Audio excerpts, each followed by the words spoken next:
السلام علیکم ورحمۃ اللہ وبرکاتہ۔ اللہ پاک کا کروڑوں احسان عظیم ہے کہ انہیں ہم سبوں کو امت محمدیہ میں پیدا فرما کر ہر طرح کی نعمتوں سے نوازا ہے۔ اللہ عز و جل کے کروڑوں احسان عظیم ہے کہ اس نے ہمیں ماہ رمضان المبارک جیسی عظیم الشان نعمت سے سرفراز فرمایا ہے۔ ماہ رمضان کے فیضان کے کیا کہنے، اس کی تو ہر گھڑی رحمت بھری ہے۔ رمضان المبارک میں ہر نیکی کا ثواب 70 گنا یا اس سے بھی زیادہ ہے۔ جیسا کہ علماء کرام بیان کرتے ہیں کہ نفل کا ثواب فرض کے برابر ہے اور فرض کا ثواب 70 گنا کر دیا جاتا ہے۔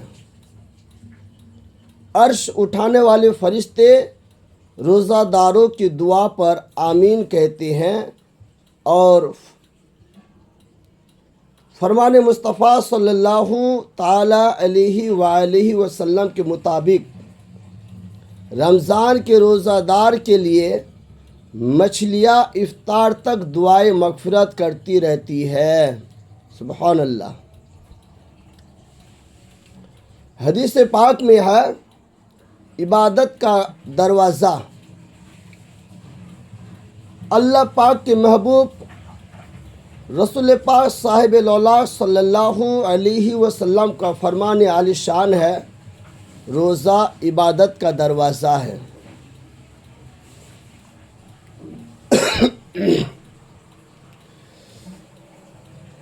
نزول قرآن ماہ رمضان المبارک کی ایک خصوصیت یہ بھی ہے کہ اللہ پاک نے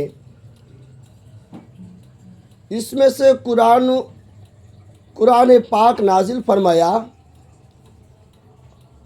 اور پارہ 2 سورہ بقرہ آیت نمبر 185 میں مقدس قرآن میں خدائے پاک کا فرمان عالی شان ہے۔ شہر رمضان الذی انزل فیہ القرآن ھدی للناس وبینات من الھدی والفرقان الی آخر۔ رمضان کا مہینہ جس میں قرآن اترا، لوگوں کے لیے ہدایت اور رہنمائی اور فیصلے کی روشن باتیں، تو تم میں جو کوئی یہ مہینہ پائے ضرور اس کے روزے رکھے، اور جو بیمار یا سفر میں ہو تو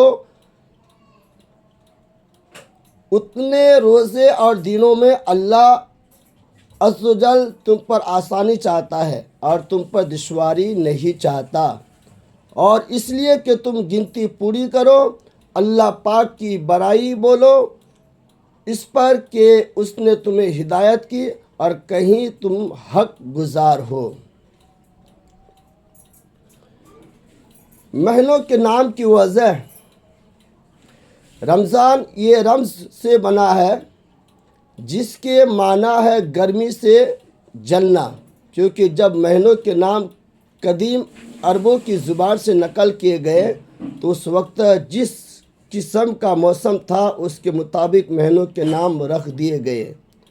اتفاق سے اس وقت رمضان سخت گرمیوں میں آیا تھا، اس لیے یہ نام رکھ دیا گیا۔ حضرت مفتی احمد یار خان علیہ رحمۃ الحنان فرماتے ہیں، بعض مفسرین رحمہم اللہ المبین نے فرمایا کہ جب مہینوں کے نام رکھے گئے تو جس موسم میں جو مہینہ تھا اسی سے اس کا نام ہوا۔ جو مہینہ گرمی میں تھا اسے رمضان کہہ دیا گیا، اور جو موسم بہار میں تھا اسے ربیع الاول، اور جو سردی میں تھا جب پانی جم رہا تھا اسے جمادی الاولیٰ کہا گیا۔ سرخ یاقوت کا گھر، حضرت سیدنا ابو سعید خدری رضی اللہ عنہ سے روایت ہے پیارے آقا صلی اللہ تعالیٰ علیہ وسلم کا فرمان عالی شان ہے، جب ماہ رمضان کی پہلی رات آتی ہے تو آسمان کے دروازے کھول دیے جاتے ہیں اور آخری رات تک بند نہیں ہوتے۔ جب کوئی بندہ رمضان المبارک کی کسی بھی رات میں نماز پڑھتا ہے تو اللہ پاک اس کے ہر سجدے کے عوض یعنی بدلے میں اس کے لیے 1500 نیکیاں لکھتا ہے۔ کتنی نیکیاں؟ 1500 نیکیاں۔ اور اس کے لیے جنت میں سرخ یاقوت کا گھر بناتا ہے۔ جو کوئی ماہ رمضان کا پہلا روزہ رکھتا ہے تو اس کے سابقہ گناہ معاف کر دیے جاتے ہیں، اور اس کے لیے صبح سے شام تک 70,000 فرشتے دعائے مغفرت کرتے رہتے ہیں۔